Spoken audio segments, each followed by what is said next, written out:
Ronnie Coleman, Jay Cutler, Arnold, ils ont tous quelque chose en commun. Et ce n'est pas seulement d'avoir remporté le Mister Olympia, c'est quelque chose qu'ils ont injecté dans leur corps et dont ils n'ont jamais pu se débarrasser. Aujourd'hui, tu vas découvrir les confessions les plus crues de 5 légendes du bodybuilding et leurs relations dangereuses avec les stéroïdes. En 5e position, Ronnie Coleman. Quand on parle de force colossale et de domination absolue dans le bodybuilding, Ronnie est le premier nom qui vient à l'esprit. 8 fois champion du Mister Olympia, un physique qui semblait sorti d'un film de science-fiction, mais derrière ce corps se cache une histoire que peu connaissent. Pendant longtemps, Ronnie a concouru naturellement. Il s'entraînait comme personne, mangeait comme une machine, vivait pour la salle de sport, et pourtant il ne gagnait pas. Le talent était là, l'effort aussi, mais quelque chose manquait. Ses rivaux, sans le dire ouvertement, utilisaient autre chose, et Ronnie le savait. À 30 ans, il prit une décision qui allait changer sa carrière à jamais. Il en avait assez de perdre. Il en avait assez de voir que son travail ne suffisait pas. Alors il décida de commencer à utiliser des stéroïdes. Ce n'était pas quelque chose de clandestin ou caché. À cette époque, beaucoup le faisaient avec ordonnance médicale. Légalement, il montrait même cela aux autorités antidopage. Les conséquences furent immédiates. Son corps a explosé. La masse musculaire a augmenté de façon brutale. La force, la définition, le volume, tout a explosé. Finalement, il a commencé à gagner et n'a plus arrêté. 8 titres consécutifs, dominant une époque entière. Son physique est devenu la norme impossible que tout le monde voulait atteindre. Mais derrière la gloire, quelque chose se brisait. À chaque entraînement, à chaque levée extrême, à chaque cycle, son corps se détériorait peu à peu. Au début, ce furent des douleurs normales. Puis vinrent les opérations, la colonne vertébrale, les hanches, les genoux, des vis en titane, plusieurs interventions, des béquilles. Aujourd'hui, Ronnie ne peut plus marcher sans aide. Mais le plus choquant n'est pas cela. Le plus choquant, c'est qu'il ne regrette rien. Lui-même a dit qu'il le referait parce que, pour lui, cela en valait la peine. Pour lui, les titres, l'héritage, l'histoire qu'il a écrite pèsent plus que la douleur physique. Et c'est là que commence le vrai dilemme. Que es-tu prêt à sacrifier pour atteindre le sommet ? Ronnie Coleman a tout sacrifié, son corps, sa mobilité, sa santé, et il l'a fait avec fierté. Son histoire est un miroir du bodybuilding professionnel, un monde où la gloire et la destruction vont de pair, et où parfois être le meilleur signifie cesser d'être soi-même. En 4e position, Rich Piana, probablement le culturiste le plus honnête que le monde du fitness ait connu. Un gars énorme, tatoué, plus présent sur les réseaux sociaux que sur les podiums, mais avec une transparence brutale sur ce qu'il faut vraiment pour ressembler à lui.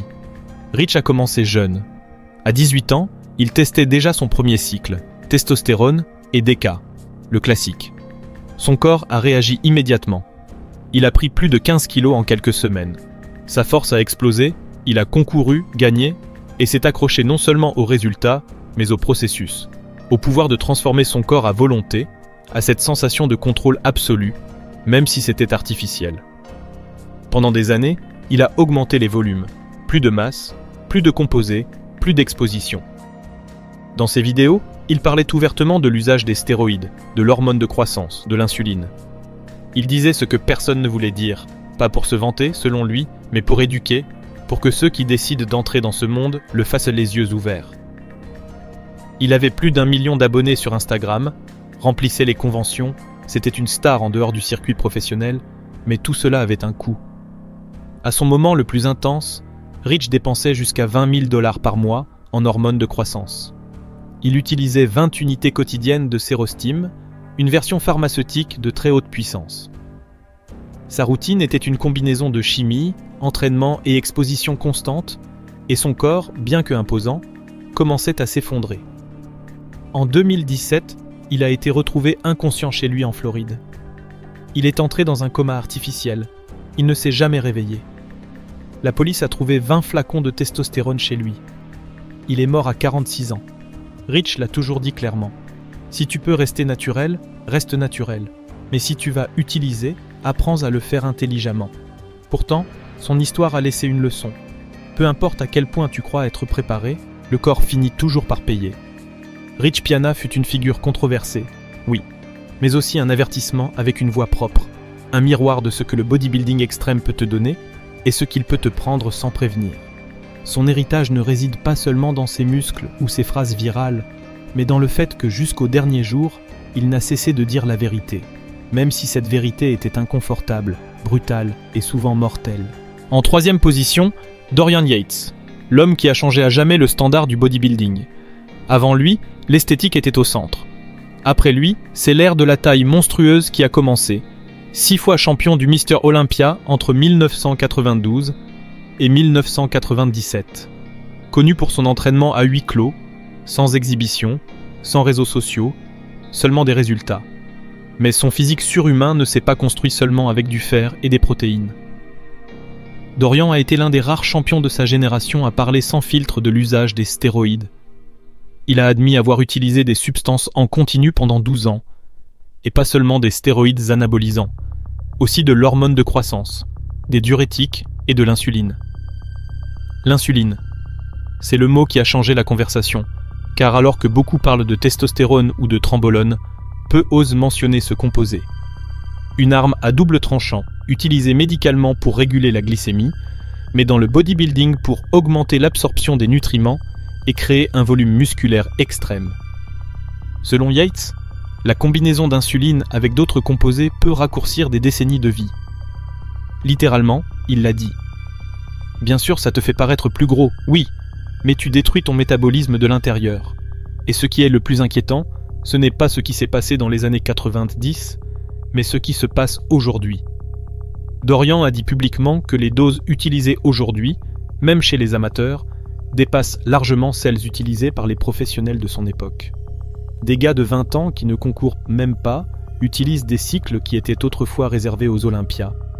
Et personne ne les arrête parce que la pression pour paraître gros est plus forte que la peur de mourir jeune. Dorian ne renie pas son passé, il ne le glorifie pas non plus. Aujourd'hui, il mène une vie totalement différente.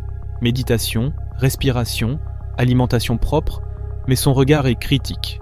Il sait qu'il a fait partie d'une génération qui a repoussé les limites et qui a ouvert la porte à une culture qui semble aujourd'hui hors de contrôle. Son histoire est un rappel que l'extrême a des conséquences et que la taille vient presque toujours avec un prix caché.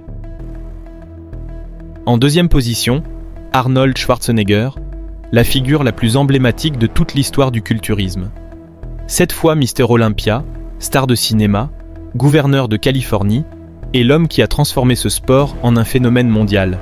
Mais derrière le charisme, les trophées et les couvertures de magazines, il y a aussi une histoire que peu racontent en profondeur. Arnold a utilisé des stéroïdes, et il l'a lui-même reconnu sans détour. Dans les années 70, ces substances étaient légales et nouvelles sur le marché. Il n'y avait ni stigmatisation, ni contrôle. C'était, comme il l'a décrit, une expérience médicale supervisée. Ce n'étaient pas des cycles clandestins ni des formules extrêmes. C'étaient des composés utilisés avec l'appui de médecins, à la recherche d'un avantage compétitif. Arnold n'a jamais caché ce passé, mais il a toujours été clair sur un point. Il ne regrette rien, car à cette époque, c'était normal. Il a déclaré qu'on ne peut pas juger le passé avec les yeux du présent. Et il n'a pas tort. La mentalité, les contrôles et la culture du culturisme dans les années 70 n'étaient pas ceux d'aujourd'hui. Ce qui a changé, en revanche, c'est son message. Ces dernières années, Arnold est devenu une voix ferme contre l'usage indiscriminé de substances, notamment chez les jeunes. Il a dit qu'il ne recommande pas les stéroïdes car ils véhiculent un mauvais message. Il promeut plutôt l'usage de compléments nutritionnels sûrs, un entraînement intelligent et une longévité sportive. Ce qui est intéressant dans son cas, c'est que contrairement à d'autres légendes, Arnold a pu quitter le culturisme sans conséquences physiques graves. Il a poursuivi une carrière politique, entrepreneuriale et sportive, sans interruption due à des effets secondaires. Mais cela ne signifie pas que son parcours puisse être reproduit aujourd'hui. Aujourd'hui, les cycles sont plus agressifs, les combinaisons plus dangereuses, et l'accès plus facile que jamais. Ce qui était légal et encadré à son époque est devenu un monde chaotique et plein d'excès. Arnold est l'exception, pas la règle. Et son histoire nous rappelle que même les plus grands ont pris des raccourcis. La différence réside dans la manière dont ils les ont utilisés et le moment où ils ont su s'arrêter. En première position, Jay Cutler, 4 fois Mister Olympia, compétiteur féroce, stratège absolu, et l'un des rares champions à avoir parlé avec luxe de détails sur l'usage des stéroïdes pendant sa carrière. Contrairement à d'autres culturistes qui évitent le sujet ou l'évoquent vaguement, Jay a décidé de tout raconter. Dans une interview avec le culturiste Greg Doucette, il a parlé ouvertement de son histoire avec les stéroïdes. Non seulement de ce qu'il utilisait, mais aussi quand, pourquoi et comment. Jay a expliqué que sa stratégie tournait autour des grands tournois. Après le Mister Olympia, il faisait une pause de 12 semaines. Puis, il entamait un nouveau cycle pour l'Arnold Classic. Après cet événement, une nouvelle pause, puis il débutait sa préparation pour le Mister Olympia suivant. Tout était planifié. Entrée, sortie, repos, une ingénierie chimique aussi précise qu'un calendrier militaire. Pendant les cycles, il utilisait des combinaisons comprenant équipoise, propionate, parabolan, masteron et winstrol, mais il ne les conservait pas tout le temps. Tous les 4 semaines, il changeait les substances pour s'adapter à l'état de son corps. Ce n'était pas un usage aveugle, mais un usage clinique, bien que tout aussi risqué. Et surtout, il savait quand s'arrêter. Aujourd'hui, à la retraite, Jay continue d'utiliser de la testostérone, mais selon un véritable protocole de TRT, thérapie de remplacement hormonal. Rien à voir avec ce que font certains en s'injectant 500 mg par semaine en appelant ça de la TRT. Jay est clair, pas besoin de doses monstrueuses pour rester en bonne santé après 40 ans. Le problème n'est pas l'hormone, c'est l'abus. Il a aussi parlé de son premier cycle, une seule injection d'1 centilitre de sustanone. Le résultat a été explosif. Il a pris plus de 20 kg de masse musculaire. Ce fut le début d'une carrière extraordinaire, et aussi le moment où il a compris que le jeu n'était pas seulement physique, mais aussi chimique. Jay Cutler représente un cas à part. Il n'a pas nié, il n'a pas exagéré, il ne s'est pas caché. Il a été franc, intelligent, stratégique, et c'est peut-être pour cela qu'il a réussi à survivre au culturisme d'élite sans conséquences dévastatrices. Mais son histoire souligne aussi une chose. Pour atteindre le sommet, même les meilleurs ont besoin d'un coup de pouce. Et ce coup de pouce, aussi encadré soit-il, a toujours un prix. Et voilà, 5 légendes qui ont atteint le sommet et qui ont aussi franchi une ligne dont peu reviennent. Certains l'ont fait avec maîtrise, d'autres avec excès, mais tous, absolument tous, ont payé un prix. Parce que dans le culturisme d'élite, la question n'est pas si tu en prends, mais jusqu'où tu es prêt à aller. Et si tu te demandes ce qui est vraiment arrivé aux jambes de Ronnie Coleman dans la prochaine vidéo, je t'explique la vérité derrière son effondrement physique, ses opérations, et comment il a fini par avoir besoin de béquilles pour marcher. On se retrouve là-bas.